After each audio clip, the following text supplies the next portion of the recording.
ये प्रश्न style icon सद्गुरु के लिए है।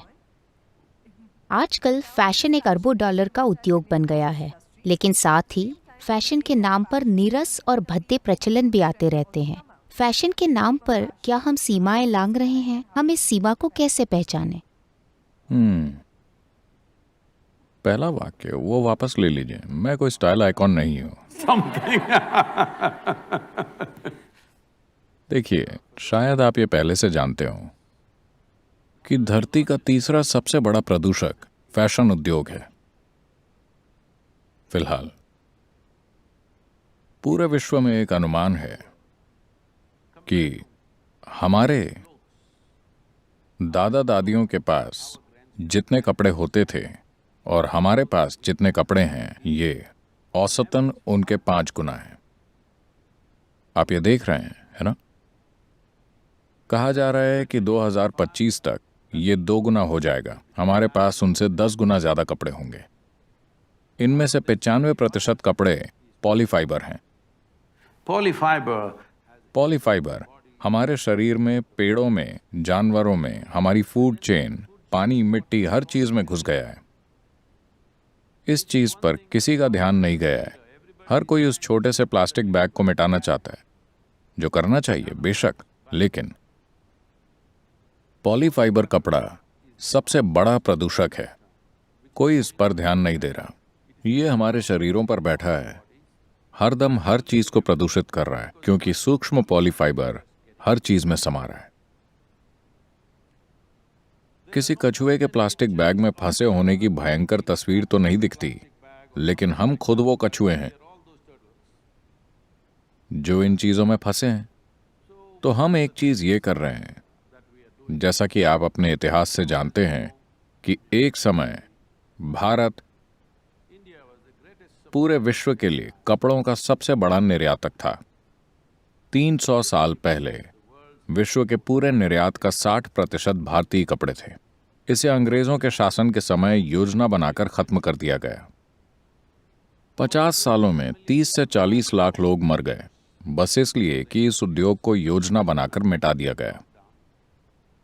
और ये कारण था कि अंग्रेजों के जाने के बाद लगभग 91 या 92% लोग खेती कर रहे थे, क्योंकि सभी बुनकर फिर से खेती करने लगे, सिर्फ जीवित रहने के लिए। इसीलिए हर जगह इतने छोटे छोटे खेत हैं और खेती अव्यवस्थित है। इसका एक कारण बुनाई उद्योग का बर्बाद हो जाना था। हालात इतने बुरे थे कि एक गवर्नर जनरल ने कहा था, भारत के खेत बुनकर की हड्डियों से सफेद हो गए हैं, 1880 में, क्योंकि लाखों मारे गए थे। तो इसके बावजूद हमारे पास हुनर है। भारत ऐसी स्थिति में है कि अगर हम सही चीजें करें तो विश्व को फिर से कपड़ा दे सकते हैं, एक समझदारी भरा और प्राकृतिक कपड़ा। मेरा मतलब है, यह आर्थिक रूप से जबरदस्त हो सकता है। हम किसानों की आत्महत्याएं और उनकी परेशानियां पूरी तरह से मिटा सकते हैं, अगर हमारी खेती का एक हिस्सा सिर्फ प्राकृतिक रेशों की पैदावार हो। इस देश में कई तरह के प्राकृतिक रेशे हैं। सौभाग्य से मैं देख रहा हूं कि कुछ बड़े डिजाइनर, शायद आपने मेरी और सब्यसाची की बातचीत देखी होगी, वैसे लोग प्राकृतिक रेशों को बढ़ावा दे रहे हैं।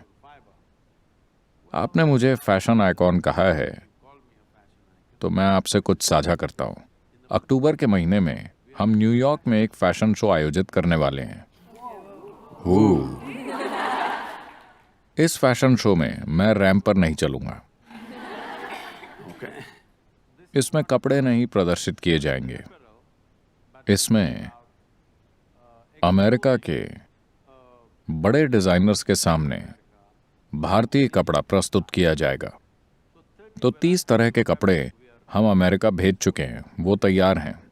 हम उसे प्रस्तुत करेंगे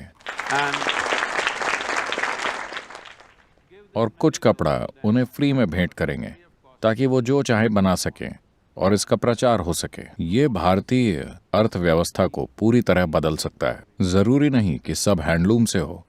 अगर ये मशीनों से भी बुना जाए तो भी प्राकृतिक रेशे हों। अगर प्राकृतिक रेशे फिर से आ जाएं, तो धरती पर किसी देश में इतने हुनर नहीं हैं जितने हमारे पास हैं। इस देश में over 120 120 से ज्यादा अलग अलग तरह की बुनाइयां होती हैं। उनमें से लगभग 50 अगले 10 से 15 सालों में गायब हो जाएंगी, क्योंकि एक बूढ़ा इंसान, एक पति पत्नी का जोड़ा इसे चला रहे हैं, उनके बच्चे सॉफ्टवेयर इंजीनियर बन गए हैं, और अगर हम इसे वापस नहीं लाते तो ये 10 से 15 सालों में खत्म हो जाएगा। क्योंकि हमें समझना होगा। मुझे नहीं पता कि आप कभी किसी बुनाई के कारखाने में गए हैं।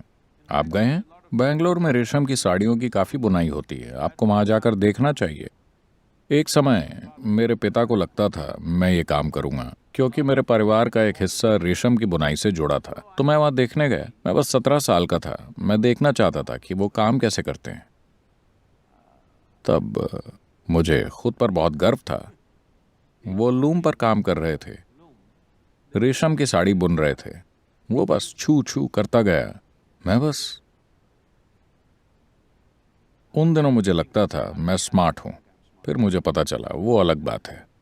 मैं पूरे ध्यान से देख रहा था।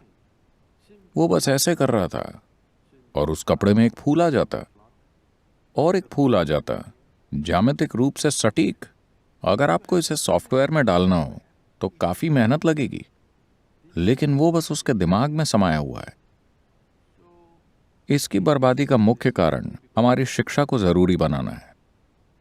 ठीक है, अगर एक बेटा या बेटी अपने माता पिता के साथ लूम या खेत पर अपने माता पिता के साथ काम करने के लिए जाए तो माता पिता गिरफ्तार हो सकते हैं, क्योंकि बाल श्रम। तो हमारी देश के हर हुनर को बर्बाद करने की तैयारी है, और लाखों ऐसे पढ़े लिखे युवा बनाने की भी, जिनका रवैया तो पढ़े लिखों जैसा है, पर उन्हें जीवन में कुछ भी करना नहीं आता।